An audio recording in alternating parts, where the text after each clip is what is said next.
చాలా మంది వ్యూవర్స్ అడిగారు నన్ను మహేష్ బాబు సినిమా ఎప్పుడు అని. అది అశ్విని గారు నేను కూడా అడగాలి మహేష్ బేసిక్గా సినిమా అనుకున్నాము, ఎక్సైటింగ్ స్టోరీ మొత్తం ప్లాన్ చేసుకున్నాము.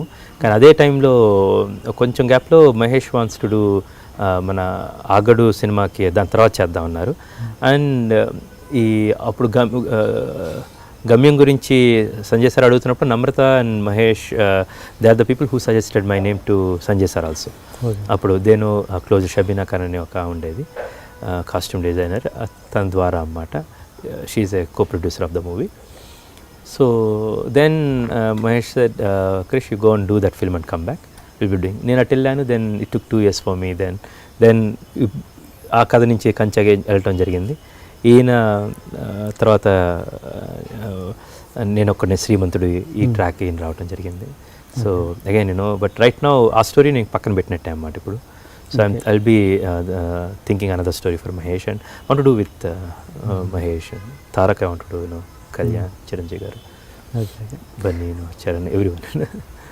మామూలుగా ఒక స్టోరీ మీద కూర్చున్నాక నెంబర్ ఆఫ్ డేస్ అలా కూర్చున్నాక ఒక టైంలో బోర్ వచ్చేస్తుంది. అలా బోర్ వచ్చి పడేసిన ఉన్నాయా మీ దాంట్లో? చాలా ఉంటాయి.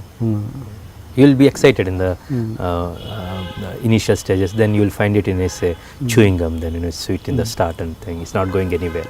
అలాంటి చాలా ఉంటాయండి. And every film maker, every writer will have. అదే అలా ఆ స్టోరీ మీద ఫస్ట్ డే ఏదైతే పెట్టామో, ఏదైతే ప్రేమ ఉందో చివరి వరకు అలా ఉండాలంటే ఏం చేయాలి? No, story will run itself అండి. If it is going forward, it's finding its own course nature, then you'll follow it. Sometimes story ఒక చోటకి వెళ్ళిపోయిన తర్వాత ఆగిపోయింది అనుకోండి, then no need to push it, పక్కన పెట్టాయి. Respect that and it's not happening. Don't try to make any artificial efforts on it.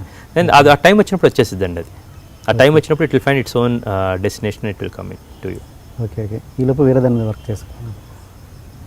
Definitely. చాలా కథలు మైండ్లో తిరుగుతూ ఉంటాయండి. అన్నీ చాలా ఆలోచనలు. ఇప్పుడు మనం ఎలా మాట్లాడుతున్నామండి, ఇంత స్పాంటేనియస్గా ఏం ఆలోచించట్లేదు. కానీ ఏం జరిగిద్దంటే మెనీ థాట్స్ మనకి లోపల ఒక చిన్న దారాల్లాగా అయిపోయి మొత్తం చిక్కుడిపోద్దండి. ఎప్పుడు అది ఒక ఉండలాగా ఉంటుంది. అది ఎప్పుడైతే కనుక ఇది సెట్ అయిపోయి దండ అయితే సినిమా వచ్చిందండి. So that you have to give time, incubation period అంటామండి. అది ఒక ఐడియా వచ్చాక తొందరగా తీసేయడం ఒకటండి. కొన్ని ఐడియాలు ఒక నెలలో రాయగలుగుతామండి. కొన్నిటి ఇంక్యుబేషన్ టైం పట్టిద్ది, కొన్ని మధ్యలో ఆగిపోద్ది అన్నమాట. అది it's a part of profession. Please subscribe to iDream. Please subscribe for more videos.